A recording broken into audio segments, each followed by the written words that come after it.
제127편 솔로몬의 시, 곧 성전에 올라가는 노래. 여호와께서 집을 세우지 아니하시면 세우는 자의 수고가 헛되며, 여호와께서 성을 지키지 아니하시면 파수꾼의 깨어있음이 헛되도다. 너희가 일찍이 일어나고 늦게 누우며 수고의 떡을 먹음이 헛되도다. 그러므로 여호와께서 그의 사랑하시는 자에게는 잠을 주시는도다.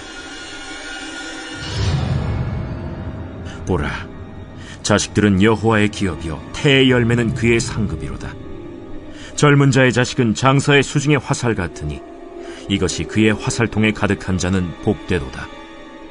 그들이 성문에서 그들의 원수와 담판할 때에 수치를 당하지 아니하리로다.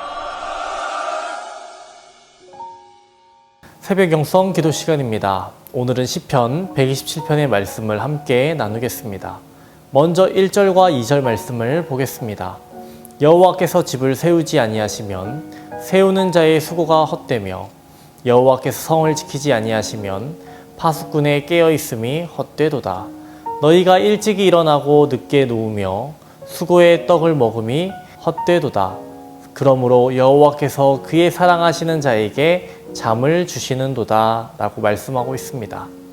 여기에서 가장 많이 반복이 되고 있는 단어가 헛되다 입니다. 3차례나 사용이 되었죠.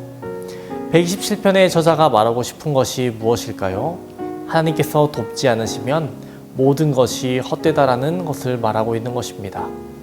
인간의 노력이 있어야 하지만 가장 중요한 것은 하나님의 일하심이라는 겁니다. 내가 한 것이 아닌 하나님의 일하심이라는 것을 우리는 인지하고 살아가야 합니다. 우리가 다 아는 것 같고 다 하는 것 같지만 그렇지 않다는 것입니다. 우리에게는 그렇기에 겸손의 자세가 필요합니다. 겸손을 말하면 저는 생각이 나는 인물이 있습니다. 열왕기 하에 나오는 나아만 장군입니다. 나아만 장군의 이야기를 잠깐 해보겠습니다. 나아만 장군은 자신의 병을 고치기 위해서 많은 것을 해봤습니다. 하지만 고침을 받지 못하고 이스라엘에서 포로로 데려온 한 소녀의 말을 듣고 이스라엘로 향하게 됩니다. 엘리사의 집에 다다랐습니다. 엘리사는 나오지 않고 엘리사의 집에 있던 사자가 나와서 그에게 이렇게 말합니다. 요단강에 몸을 7번 씻으십시오. 그렇게 하면 당신의 살이 회복되어 깨끗할 거라고 전하라고 하십니다. 이에 나아만은 화를 내고 돌아가려고 합니다. 그러나 나아만의 종들이 그를 설득하고 그는 요단강으로 가게 되죠. 만약 나아만이 엘리사 선지자의 말 없이 요단강에 들어갔다면 그의 병이 나았을까요? 또 나아만이 엘리사 선지자의 말대로 물에 들어가긴 했지만 하나님께서 그를 고치고자 하는 마음이 없으셨다면 그가 깨끗이 나음을 받지 못했을 겁니다. 나아만은 이 사건을 통해서 하나님께서 일하셨음을 보게 됩니다. 자신이 순종하여 요단강에 들어갔지만 모든 치유는 하나님에게서 나온 것이라는 것을 인정하게 되는 것입니다. 나아만은 이를 통해 겸손을 배우게 되었습니다. 성경을 보면 나아만이 엘리사를 2차례 찾아간 장면이 나옵니다. 우리는 2번의 모습에서 다른 태도를 가진 나아만을 보게 됩니다. 첫 번째 엘리사를 찾아갔을 때의 모습이 어떠했을까요? 열왕기하 5장 11절 말씀을 보면 나아만이 노하여 물러가며 이르되 내 생각에는 그가 내게로 나와 서서 그의 하나님 여호와의 이름을 부르고 그의 손을 그 부위 위에 흔들어 나병을 고칠까 하였도다. 엘리사가 나와 나아만 앞에 서서 무언가를 하기를 바랬습니다. 그런데 2번째 엘리사를 찾아왔을 때에는 그의 태도가 바뀌었습니다. 말씀을 함께 보겠습니다. 나아만이 모든 군대와 함께 하나님의 사람에게로 돌아와서 그의 앞에 서서 이르되 내가 이제 이스라엘 외에는 온 천하에 신이 없는 줄을 아나이다. 청하건대 당신의 종에게서 예물을 받으소서 하니. 이번에는 나아만이 엘리사 앞에 서 있는 것입니다. 나아만은 이 사건을 통해서 태도가 바뀌었습니다. 나아만이 겸손한 사람이 된 것입니다. 처음에는 엘리사가 자신 앞에 서 있어야 된다고 말했습니다. 하지만 나아만은 이제 자신이 엘리사 앞에 서 있는 것입니다. 자신이 하나님 앞에 서 있는 것입니다.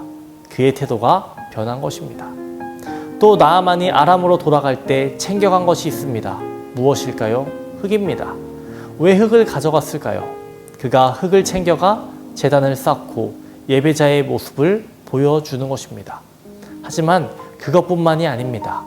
흙은 라틴어로 휴무스라고 합니다. 그리고 여기에서 파생되어 나온 단어가 험블, 겸손입니다. 그가 겸손의 삶을 살았다는 것을 동시에 말해주는 것입니다. 흙은 그 어떤 것 위에도 있지 않습니다. 모든 사물의 발 아래에 있는 것이 흙이라는 것입니다. 겸손이란 나는 아무것도 아니야 하면서 자신을 낮추는 것이 아니라 주님을 주인으로 모시고 자신을 낮추는 것입니다. 내 삶에서 하나님을 인정하고 살아가는 것, 그것이 겸손입니다. 여러분, 누구 앞에서 겸손해야 할까요? 우리는 하나님 앞에서 겸손할 수밖에 없습니다. 코람데오라는 말이 있습니다. 하나님 앞에서라는 말이죠. 우리들 늘 하나님 앞에 서 있다라고 생각하며 오늘 하루도 주님의 은혜에 감사하며 겸손한 삶을 살아가는 저와 여러분 되시기를 주님의 이름으로 축원합니다. 기도하겠습니다. 우리와 함께 하시는 하나님 아버지, 우리에게 먼저 겸손의 삶을 보여주셨음을 우리들 기억하게 하여 주시옵소서. 하나님을 주인으로 삼고 나를 낮추는 삶을 살아가게 하여 주시옵소서. 나를 자랑하는 것이 아닌 오직 그리스도의 복음과 하나님만을 자랑할 수 있는 우리 모두가 될 수 있도록 주님 도와주시옵소서. 코로나 광풍으로 인해 어려운 시기를 경험하고 있습니다. 하나님, 이 광풍이어서 속히 끝나게 하여 주시옵시고 함께 모여 예배드릴 수 있도록 도와주시옵소서. 코로나로 인해서 고통받는 성도들이 있습니다. 그들의 사업장과 가정을 주님 지켜주시옵시고 회복의 은혜를 주님 허락하여 주시옵소서. 담임 목사님의 사역을 위해서 기도합니다. 기도하고 준비하시는 모든 계획마다 하나님 함께하여 주시옵시고 합력하여 선을 이룰 수 있도록 사람들을 붙여주시옵시고 모든 것이 하나님 안에서 이루어질 수 있도록 주님 도와주시옵소서. 늘 강건하게 도와주시옵시고 준비하시는 말씀 가운데에 함께하여 주시옵소서. 아픈 성도들을 위해서 기도합니다. 특별히 항암 치료받고 있는 성도들 주님 붙잡아 주시옵소서. 이 위기를 극복하게 하여 주시옵시고 하나님께 감사와 영광 돌릴 수 있도록 주님 도와주시옵소서. 다음 세대를 위해서 기도합니다. 주님의 자녀들 주님을 주인으로 인정하게 하여 주시옵시고 겸손의 삶을 살아갈 수 있는 우리 모든 자녀들 되게 하여 주시옵소서. 하나님께서 오늘도 함께 하실 줄 믿습니다. 감사드리며 예수님 이름으로 기도합니다. 아멘.